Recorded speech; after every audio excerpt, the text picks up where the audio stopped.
Praise the lord. ప్రభునందు ప్రియమైన సహోదరి సహోదరులందరికీ నా హృదయపూర్వక వందనములు తెలియజేస్తాను. మీరందరూ బాగున్నారా? మీరందరూ బాగుండాలని నా అనుదిన ప్రార్థన నేను జ్ఞాపకం చేసుకుంటున్నాను. కొంతమంది మీ యొక్క ప్రార్థన విన్నపములను కామెంట్ రూపంలో తెలియజేస్తున్నారు. మీ అందరి కొరకు నేను తప్పక ప్రార్థిస్తూ ఉన్నాను. మీరు కూడా ప్రార్థనలను ఆత్మీయంగా బలపడండి. దేవుడు యొక్క దీవెనలు పొందండి. మీకు కనుక ఈ అనుదిన దేవుని వాగ్దానం అనే సందేశము ఆశీర్వాదకరంగాను ఆత్మీయంగాను బలపరుస్తున్న రీతిగా ఉన్నట్లయితే దయచేసి ఈ వీడియోని లైక్ చేయండి, ఛానల్ని సబ్స్క్రైబ్ చేయండి. మీ యొక్క ప్రార్థన విన్నపములను కామెంట్ రూపంలో తెలియజేయండి. ఈ వాక్యాన్ని నలుగురికి ప్రచురింపబడే రీతిగా నలుగురికి షేర్ చేయండి. మిమ్మలను మీ కుటుంబాన్ని దేవుడు దీవించునుగాక. ఆమేన్. ఈరోజు నీ కొరకు దేవుని వాగ్దానం యెషయా గ్రంథము 60వ అధ్యాయం 22వ వచనం. ఎన్నిక లేనివాడు బలమైన జనమగును. ఆమేన్.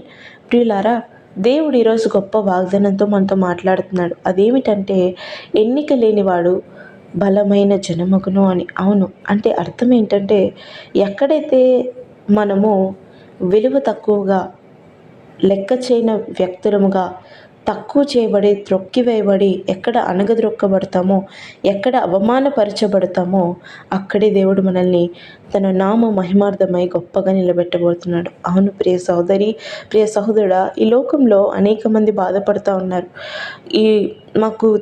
మాకు గుర్తింపు లేదు, మా సొంత కుటుంబంలోనూ నేను పనిచేస్తున్న చోట, నేను చదువుకుంటున్న చోట నాకెవరు విలువ ఇవ్వరు, నన్ను ఎవరు గుర్తించరు. నేను ఎన్ని మంచి పనులు చేసినా, ఎంత మంచిగా నేను ఉన్నా కూడా నాకు ఎవరు విలువ ఇవ్వట్లేదు అని వాళ్ళు బాధపడుతూ ఉంటారు. ఈరోజు నీకు నాకు, దేవుని బిడ్డలమైన మనకు అటువంటి అవసరం లేదు. ఎందుకంటే ఆయన బిడ్డలమైన మనము, ఆయన ఆరాధిస్తున్న మనము గొప్పవారమే. ఎందుకంటే మన దేవుడు, మనం ఆరాధిస్తున్న దేవుడు గొప్పవాడు కనుక, మన తండ్రి గొప్పవాడు కనుక. ఒక తండ్రి గొప్పవాడైతే తన పిల్లలు కూడా గొప్పవాళ్ళుగానే అనబడతారు. ఈరోజు నువ్వు నేను కూడా గొప్పవాళ్ళమే. దేవుడు మనల్ని మన పట్ల, మన జీవితం పట్ల గొప్ప ఉద్దేశాలు కలిగి ఉన్నాడు. నువ్వు బాధపడకు.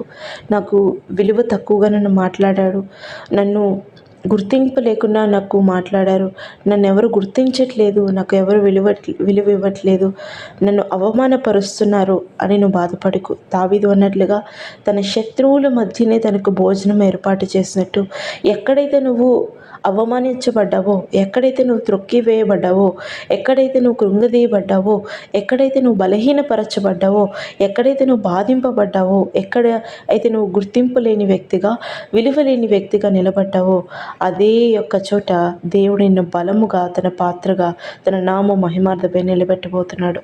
అవును ప్రియ సహోదరి, ప్రియ సహోదరుడా, ఈ రోజున నీ కుటుంబంలో నువ్వు విలువలేని వ్యక్తిగా, గుర్తింపు లేని వ్యక్తిగా తీర్చబడుతున్నావా? నువ్వు పనిచేస్తున్న చోట, నీ ఉద్యోగంలో, నీ వ్యాపారంలో నువ్వు విలువలేని వ్యక్తిగా తీర్చబడుతున్నావా? నువ్వు చదువుకున్న చోట విలువలేని వ్యక్తిగా తీర్చబడుతున్నావా?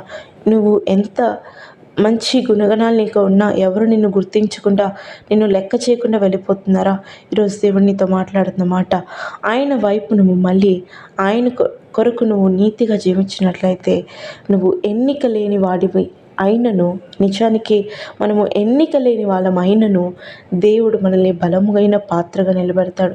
తన నామ మహిమార్థమై గొప్పగా నిలబెడతాడు. అవును, బలవంతులను సిగ్గుపరచడానికి బలహీనులైన మనల్ని ఆయన బలముగా వాడుకుంటాడు. అవును ప్రియ సహోదరి, ప్రియ సహోదరుడా, మనకంటే బలమైన మనుష్యులు ఈ లోకంలో ఉండవచ్చు, కానీ మన దేవుడి కంటే బలమైన వాళ్ళు ఎవరు లేరు. అవును, మనము ఆయన వైపు మళ్ళినట్లయితే, ఆయన బలము మీద మనం ఆధారము చేసుకున్నట్లయితే, ఎక్కడైతే మనం బలహీనపరచబడ్డామో, ఎక్కడైతే మనం విలువలేని వ్యక్తులుగా తీర్చబడ్డామో, ఎక్కడైతే మనము అవమానపరచబడ్డామో, దేవుడు అక్కడే మనల్ని గొప్ప పాత్రగా తన నామ మహిమార్థమే వాడుకుంటాడు. అవును, ఆయన గొప్ప దేవుడు.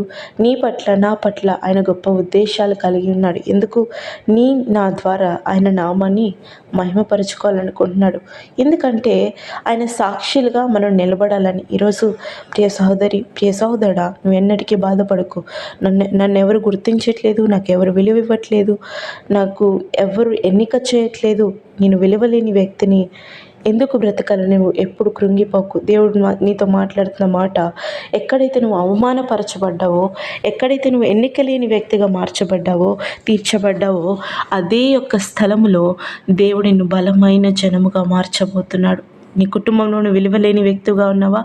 దేవుడు నిన్ను గొప్ప వ్యక్తిగా నేను నిలబెట్టబోతున్నాడు. నువ్వు ఉద్యోగం చేస్తున్న చోట, నువ్వు పని చేస్తున్న చోట విలువలేని వ్యక్తిగా నువ్వు తక్కువ చేయబడుతున్నావా, త్రొక్కివేయబడుతున్నావా? దేవుడు అక్కడే నిన్ను గొప్పగా అధికారిగా నేను నిలబెట్టబోతున్నాడు. ప్రియ సహోదరి, ప్రియ సహోదరుడు, బాధపడకు.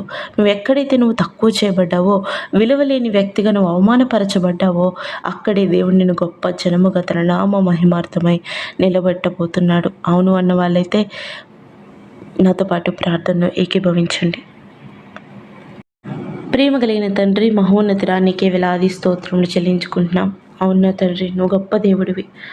మా పట్ల, మా జీవితాల పట్ల మీరు గొప్ప ఉద్దేశాలు కలిగి ఉన్నాం. కానీ మేము మాత్రము ఈ లోకం మమ్మల్ని త్రొక్కివేస్తుందని, బలహీనపరుస్తుందని వాళ్ళ వైపే మా దృష్టిని ఉంచుకొని మేము కృంగిపోతున్నాం. ఇంకా మానసికంగా ఒత్తిడికి గురై ఇంకా బలహీనపడిపోతున్నాం. అయ్యా, అటువంటి పరిస్థితుల్లో బిడ్డలు ఉన్నారేమో. అయ్యా, వాళ్ళ కుటుంబంలో వాళ్ళు విలువలేని వ్యక్తులుగా, ఎన్నిక లేని వ్యక్తులుగా, వాళ్ళు పనిచేస్తున్న చోట, వాళ్ళ ఉద్యోగంలో వాళ్ళని ఎలా గుర్తించబడుతున్నారేమో, గుర్తింపలేని వ్యక్తులుగా వాళ్ళు తీర్చబడుతున్నారేమో.